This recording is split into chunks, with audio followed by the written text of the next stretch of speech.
ઉપલેટામાં પ્રધાનમંત્રી વિશ્વકર્મા યોજના હેઠળ કારીગરો માટે લોન મેળા કાર્યક્રમનું આયોજન કરવામાં આવ્યું હતું।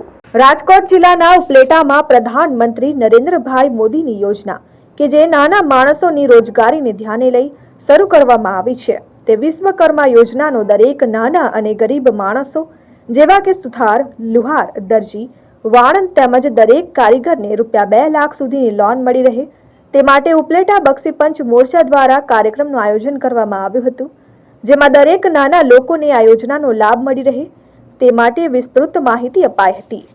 આ યોજનાનો હાલ સુધીમાં લાભ લેવા રાજકોટ જિલ્લામાં 20,000 ફોર્મ ભરાયા છે, જ્યારે ઉપલેટા શહેરમાં આજ 500 ફોર્મ ભરાયા હતા અને હજુ વધુને વધુ લોકો આ યોજનાનો લાભ લેશે તેવું જણાવવામાં આવ્યું હતું। આ કાર્યક્રમમાં રાજકોટ જિલ્લા મહામંત્રી રવિભાઈ માકડિયા, જિલ્લા ઉપપ્રમુખ જયેશભાઈ ત્રિવેદી, સાવનભાઈ ધદુક તેમજ બક્ષીપંચ મોરચાના દરેક આગેવાનો ઉપસ્થિત રહ્યા હતા। આજ રોજ ઉપલેટા બાપુના બાવલા ચોકમાં કન્યા શાળાની અંદર આજે એક કેમ્પ રાખવામાં આવેલ છે વિશ્વકર્મા યોજનાનો અને બહોળી સંખ્યામાં આનો લાભ લેવા માટે હોય સુતાર, દરજી, વાણંદ આ દરેક જ્ઞાતિ કે પ્રધાનમંત્રીનો એક એવો સંકલ્પ હતો કે હાથ વડે જે કામગીરી કરતા હોય, કારીગરો કરતા હોય એને બધાને આ કીટનો લાભ મળે।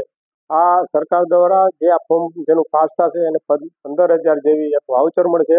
એ સિવાય 1 લાખ રૂપિયાની લોન આપવામાં આવશે। એ લોનની 5% વ્યાજ છે એ રેગ્યુલર થઈ જશે તે પછી એને બીજી લોન માટે 2 લાખ રૂપિયા જેવું આપશે। એટલે આ જે છેવાડાના માનવી છે, નાનામાં નાના માનવી છે અને જે હાથ વડે કામ કરતા કારીગરો જે હોય સુતાર, દરજી, વાણંદ, લુહાર, કડિયા કામ કરતા આ બધા જ આનો લાભ મળવા માટે પ્રધાનમંત્રીએ એક ચિંતા કરતા હતા અને આ એક યોજના બહાર પાડી છે। વિપુલ ધામેચા, આર ન્યૂઝ, ઉપલેટા।